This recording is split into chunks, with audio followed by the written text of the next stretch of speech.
I was dancing on the music of the intro video. It's, I don't know, it just makes me do that. So welcome, happy Wednesday, everybody. Welcome back to the free Bite-Sized Masterclass series for people who manage people and teams. Yes. So before we move to today's topic, which by the way is the power of community for high performance. And here's why we need to talk about it. Because yesterday we went through self-care strategies for high performance. So we saw how forming habits and routines help us get ourselves back together, especially when we are low energy, when we need a different kind of perspective.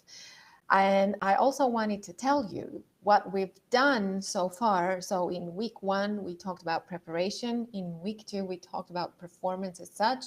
And now in week 3, we talk about recovery, because they're all essential in the full cycle of high performance. Again, when we talk about high performance, we talk about the full cycle.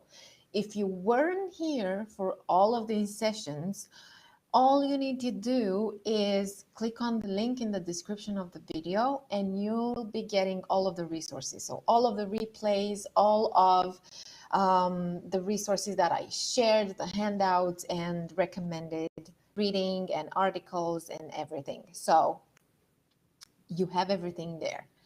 Okay, so today we are going to talk about the power of community for high performance. And really, I just want to start with this question for you. Who's taking care of you? And how?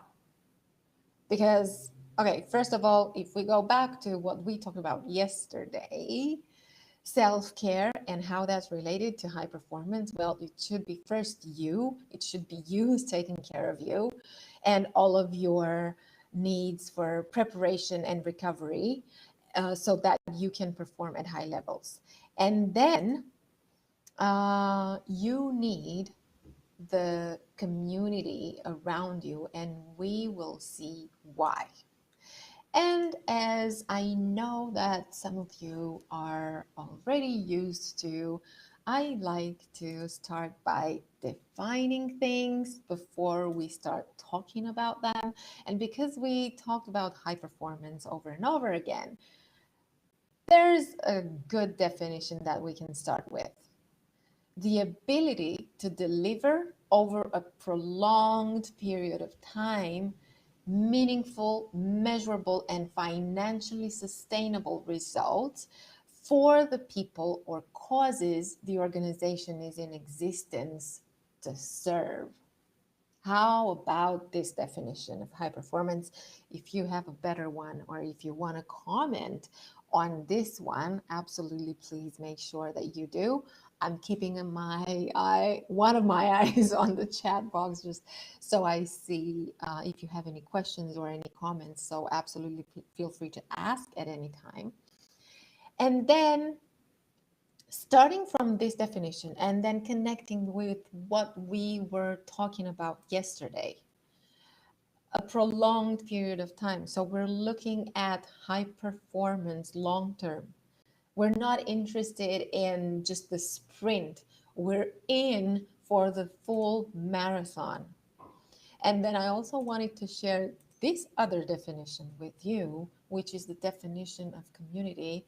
And by the way, if you don't know Simon Sinek, I absolutely recommend his TED Talk. And also he has written, I think, about 2 books or 3, I don't even remember, but I will definitely put some of that in the recommendations in the link. But he's doing some amazing works with teams and organizations as well. And he defines the community as a group of people who agree to grow together. So now, thinking about what we said about high performance, that we want it to be long-term and we're interested in performing at high levels long-term. We're talking about resilience. We're talking about stamina there. And then communities that are groups of people who want to grow together. So that already gives you an idea of why communities are important. And here's a question that I want to start with here. And that's a question for you, especially as people who lead people and teams, right? This is such a great question to ask yourself and also to answer it or try to answer it. Or we're going to try and answer it together. Should you run your team at work as a community sport club or as a high performance athletic program? That's a question for you. So think about it. And we're actually going to go through some points here to help you see where the power of community lies for high performance in the long run. Because here is a quote that I wanted to share with you from Bernard Letendre. He's the head of Wealth and Asset Management Canada. And I will actually put the link to this article in the resources as well. But here's a quote that I wanted to share with you to start with so that we understand why communities are so powerful when it comes to high performance. That's just the way things work in a dojo. Helping beginners is a collective responsibility of all the people who are more experienced. In fact, the more experienced the judoka, the greater the responsibility. And I think we can just take that and replicate to your organization, to your business, to your team, and see what happens whenever you have a newcomer joining the company. How do you share the responsibility, that collective responsibility of helping somebody who's just joined, and who takes over that responsibility? And how do senior people in the company perceive that responsibility? Is it a burden? Is it an overwhelm? Or is it something that just comes with the territory? It's part of the seniority responsibility. Because communities are so intrinsically related to high performance because of all of these elements, because they do provide that safe space for trial and error. And here, I want to say this is why having a learning organization is going to be so important. Because that gives you the safe space. That provides you with that trial and error safety net, which means learning. If you think about it, the definition of learning is actually trial and error, right? This is how we learn how to do anything. This is how we learn how to walk, right? We try to walk, we fall, we get up, we fall again, and so on until we are able to maintain our balance. So this is what happens in learning organizations. And then it's that community that you can create and give that space and create that environment, you as the leader, you as the manager, the environment where members feel heard, understood, and valued. And let me tell you why I believe this is important. Because bottom line is one of the basic emotional needs. As we have physiological needs, basic physiological needs, we also have basic emotional needs.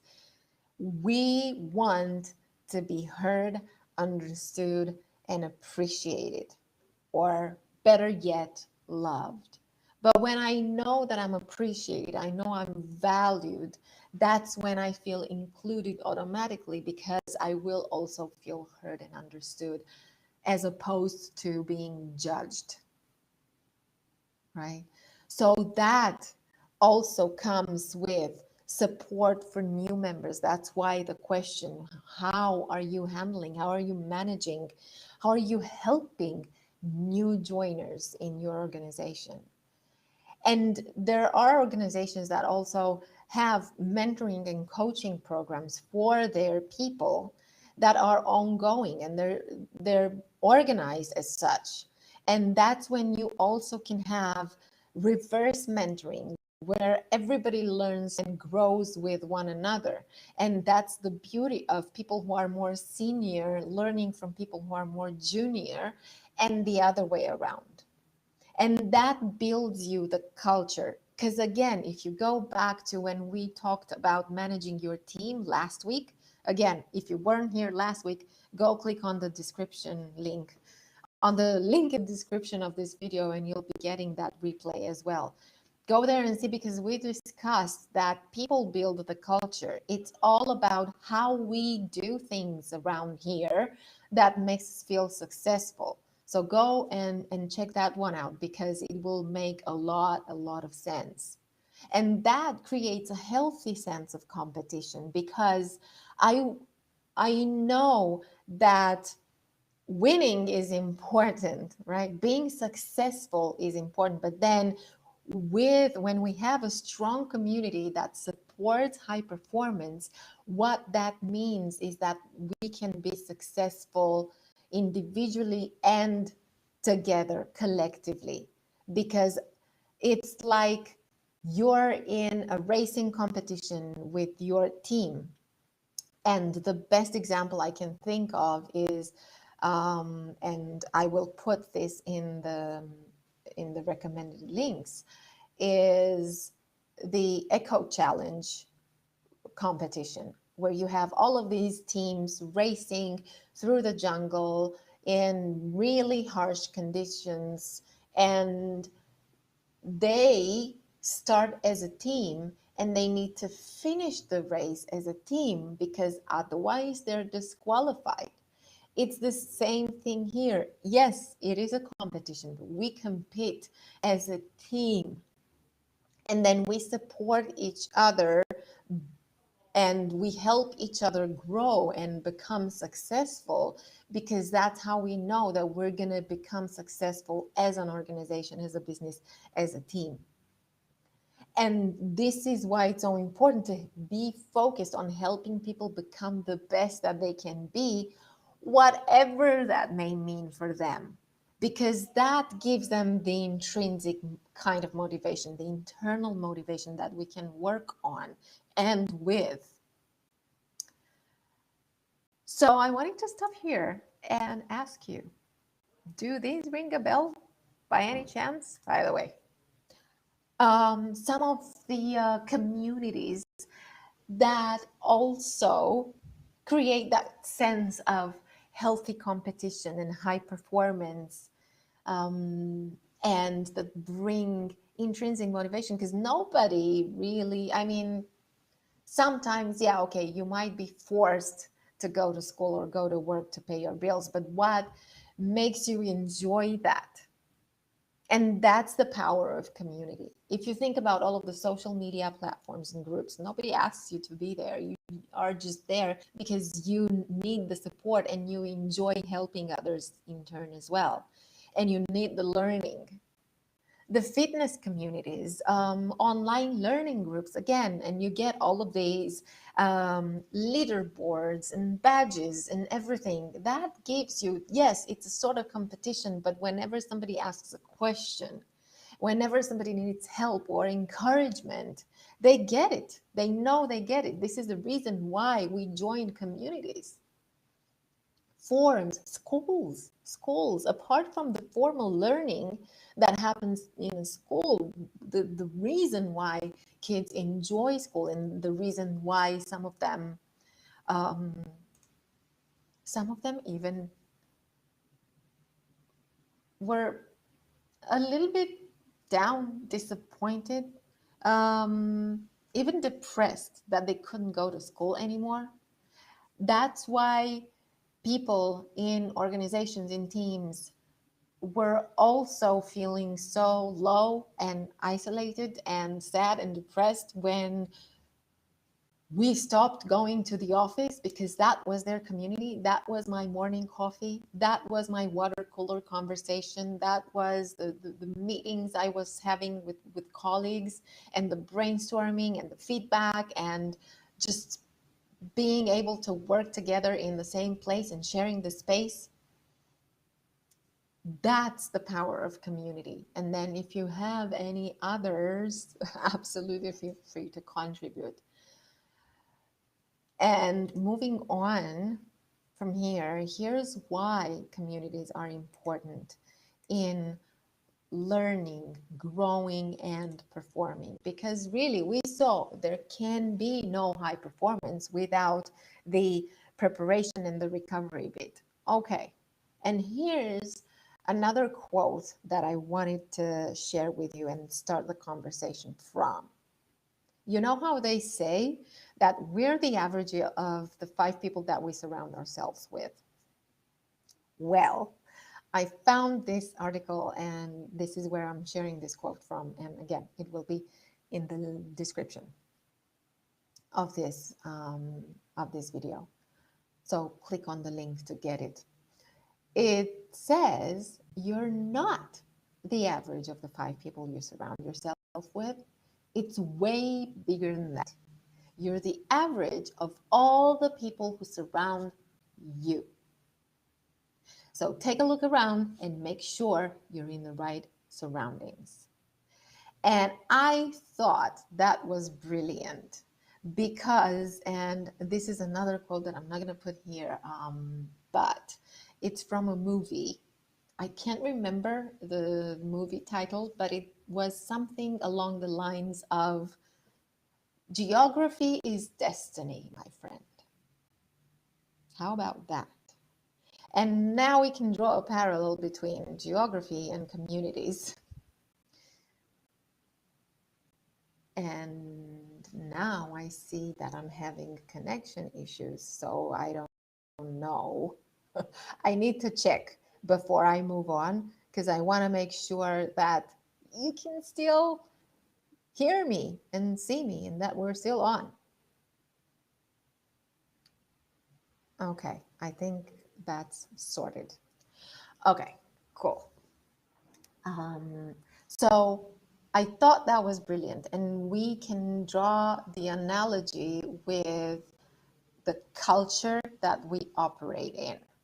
And that is what communities do.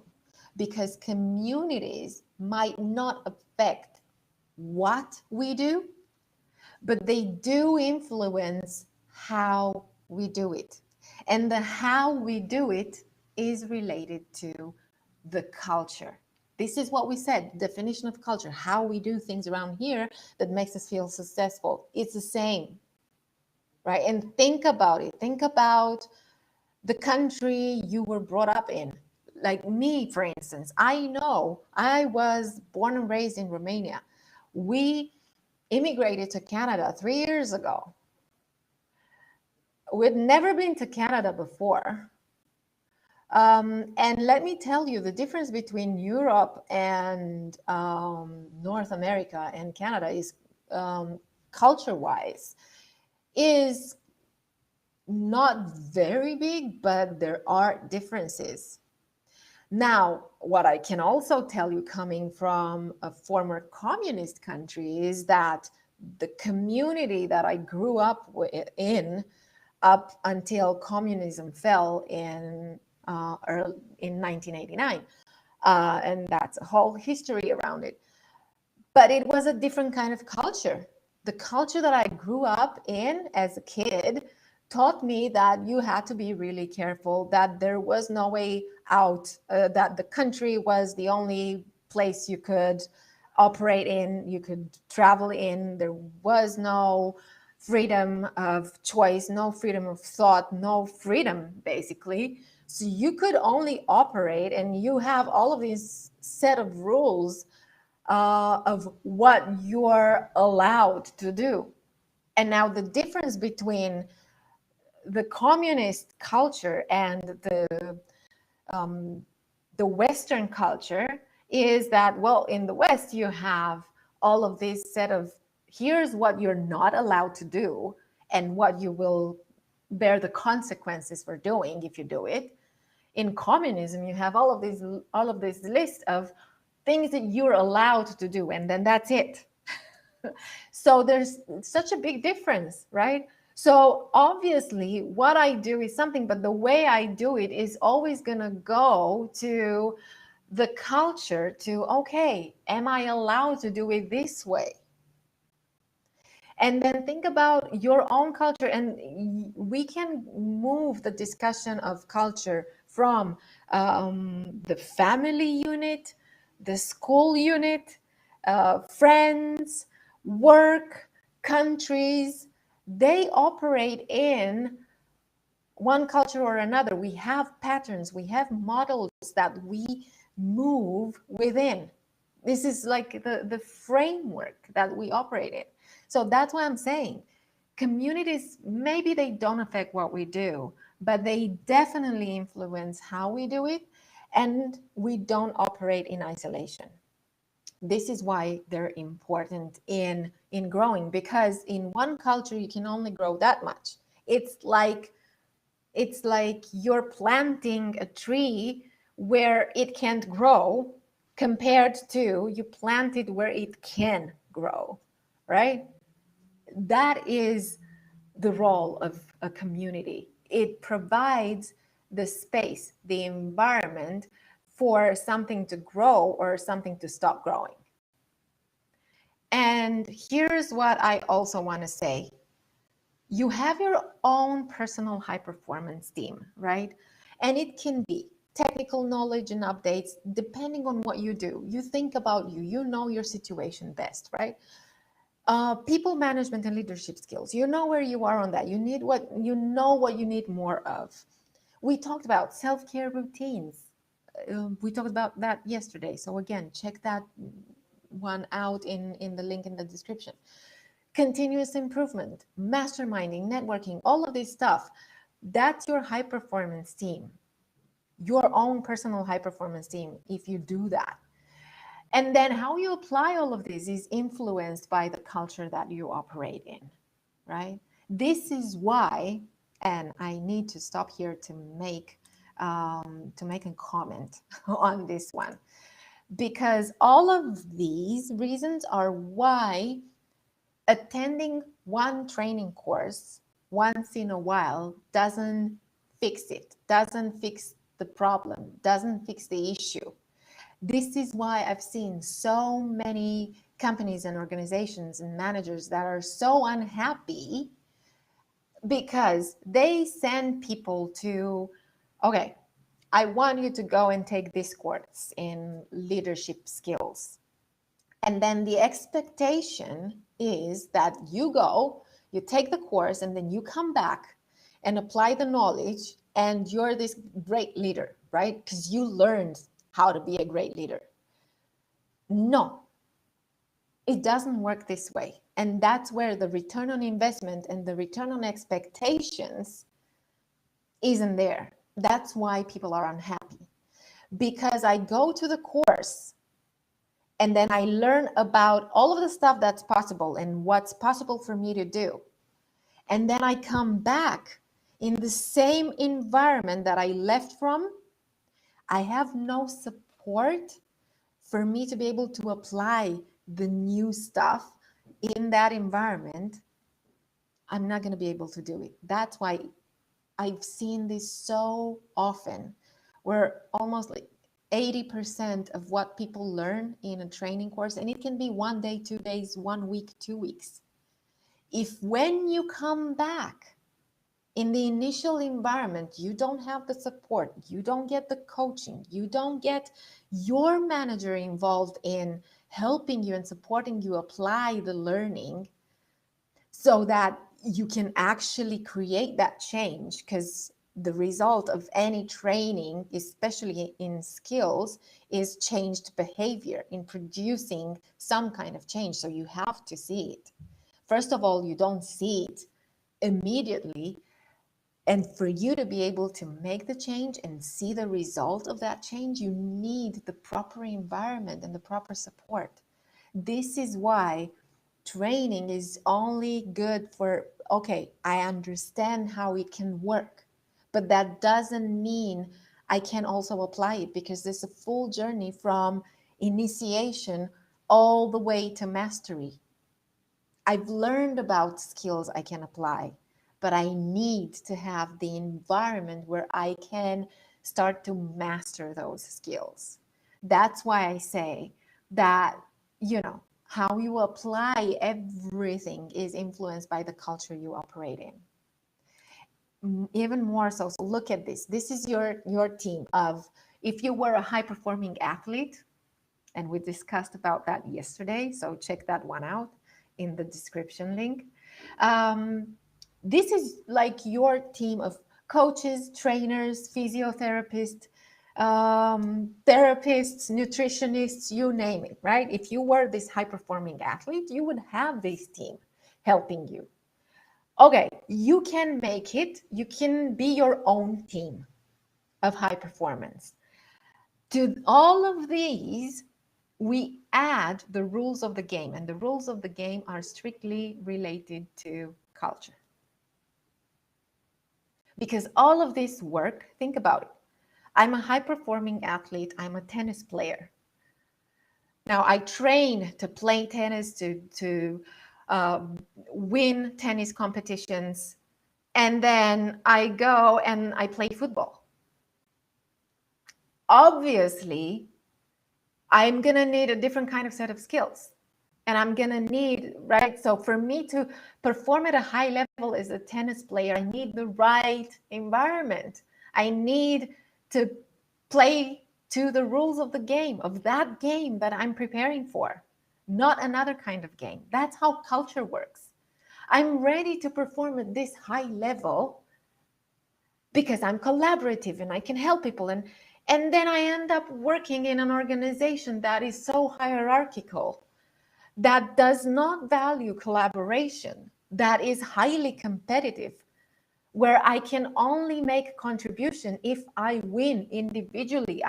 It's not about supporting other members.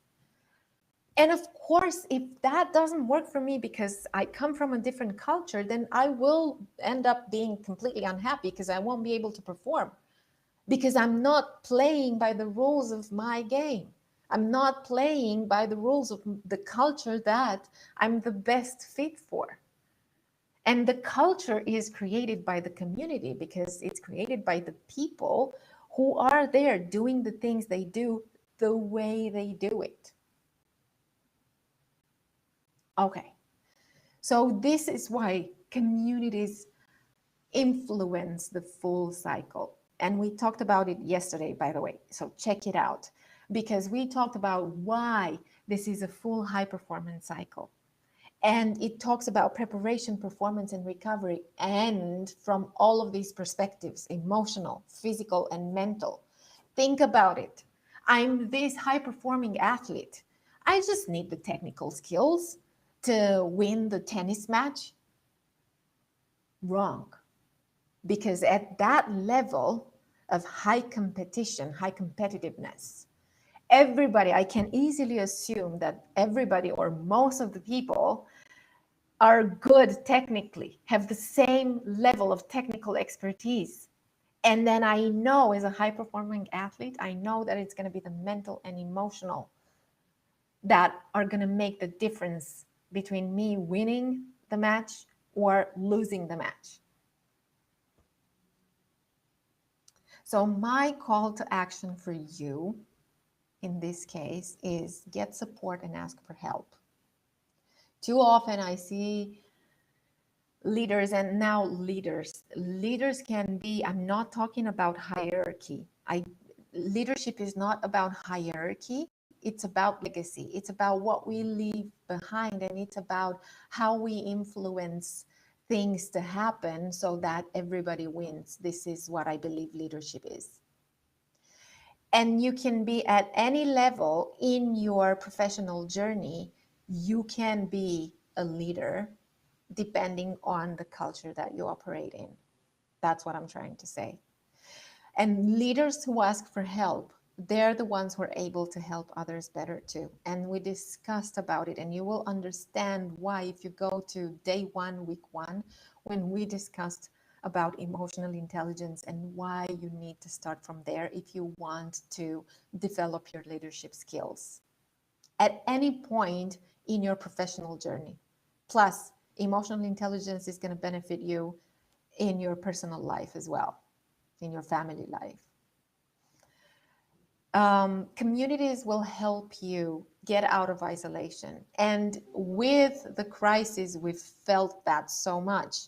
But it's not just about the crisis. It's about leaders who used to feel lonely at the top. This is why, because they were isolating themselves. They didn't need a crisis to feel isolated. They were doing that to themselves. So go ahead, find your tribe. And again, remember, you're not the summary of the 5 people that you surround yourself with. You're basically, depending on who surrounds you where, that's how you can grow in one area or another. And definitely get the support where you feel heard without being judged. If you are looking at sustainable long-term growth, whatever you do, do that. And then network regularly and get comfortable with sharing challenges as well as successes. Now, I know some of the challenges you can share with the team or with your direct manager, or if you think about team family, you can also share them with your family. But sometimes we don't want to burden them with our challenges, with our issues, because they do have their own. So finding your tribe, that's where it's also going to be crucial, where you get a safe space to talk, to feel heard without being judged and without people having expectations that you will be behaving one way or another. Brainstorming and peer support, that's essential in anyone's growth journey and learning journey and becoming journey, because learning is not done just for the sake of learning. Learning, to me, the best definition of learning is movement from moment to moment. We're not the same person today that we were yesterday. You and me, we're not the same person now that we were an hour ago, because of all of the information that we found out in the meantime. Work out your skills muscles like you work out your body muscles, right? Regularly. And that's, I love saying that because why? Guess why? Because it's the same thing. You don't go to the gym and expect that you go once a year and then there it is, you're fit. You go to the gym regularly if you want to see the results. It's the same thing with your skills. Whatever skills you're working on developing, think about your skills like your muscles. Do you want to grow that muscle and then to maintain it in good shape? You need to train it regularly.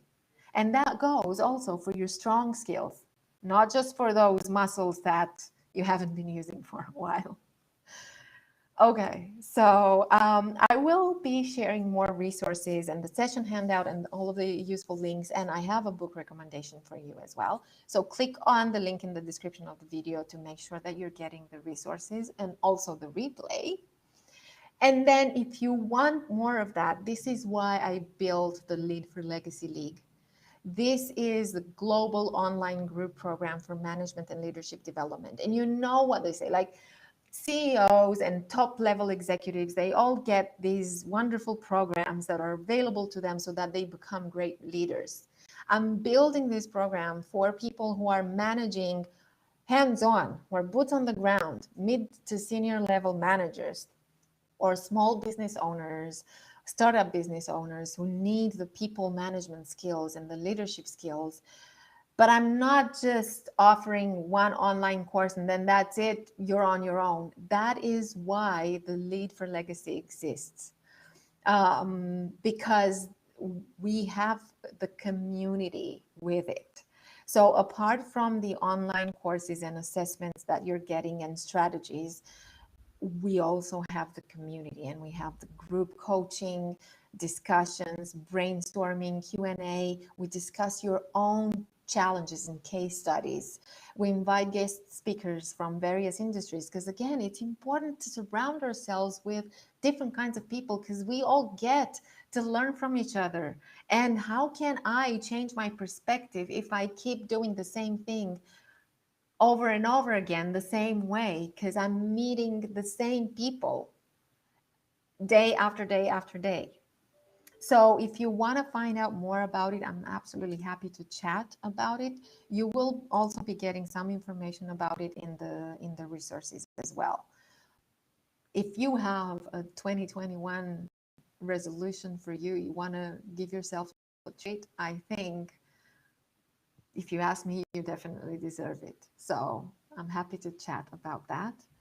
And then tomorrow, we're gonna see why higher purpose is important in engaging, motivating, and in making our team members feel included.